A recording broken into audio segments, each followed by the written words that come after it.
Hello everyone, I'm Catherine Rose Programan, 11G, and today I'm going to perform Thorax Assessment. First, review the client's previous medical records and doctor's order sheet if available. To know small background and history and to ensure that your patients get the right care at the right time. Prior to the conduct of the procedure, first I'm gonna have to review my client's previous medical record, history, and current treatment procedures. So, next, determine the scope of assessment needed, prepare the necessary equipment. Second would be determine the scope of assessment, which is today include the anterior and posterior thorax and lungs using the IPDA inspection, palpation, precaution, and auscultation. And of course, prepare the necessary equipment needed such as the skin marker, the centimeter ruler, sterile gloves, and last is stethoscope.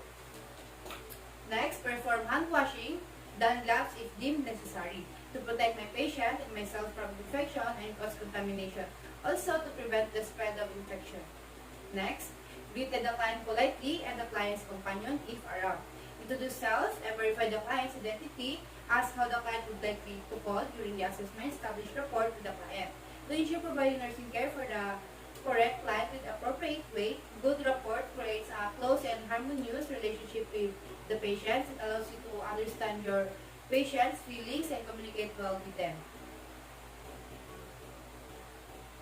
Good morning, ma'am. I'm Catherine Rose Programan, your student nurse for today. May I see your wristband, ma'am? State your name and birthday. Okay, ma'am. Thank you. How would you like me to call you? Okay. Next, explain the procedure to the client and how he or she can participate during the assessment. Provide the client the opportunity to clarify, ask, or raise any concern, so that the patient can know what will be conducted to them, also to address them with questions. Okay, Tricia, today I'll be doing the thorax assessment, which means I need you to stand up, sit down, to take off your clothes, and of course palpitate or touch your upper extremities. Will that be okay, ma'am? Do you have any question or clarification, Tricia? Okay. Next, ensure the client's comfort, privacy, and confidentiality. Assessment setting must assured to be safe, secured, and free from distractions. Position client to be seated comfortably. In woman, drop the anterior thorax when it is not being examined. No one from outside will be disturbed during the assessment. With all the information of the patients must be kept confidential only. Ma'am, I will close the curtains.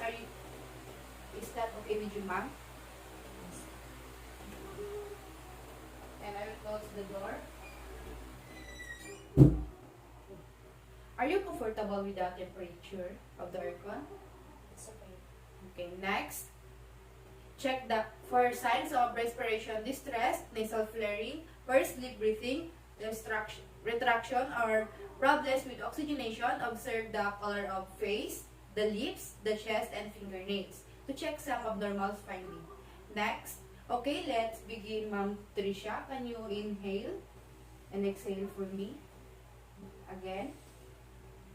May I see your fingernails?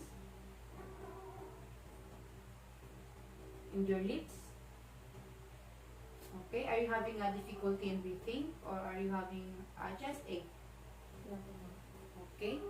Next, palpated the supraternal notch and noted the position of the trachea. It helps in determining if the trachea is in normal midline position or not, as the related trachea can indicate lung pathology. Ma'am, can you turn your head to the left?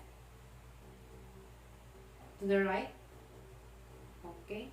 Next, inspected configuration.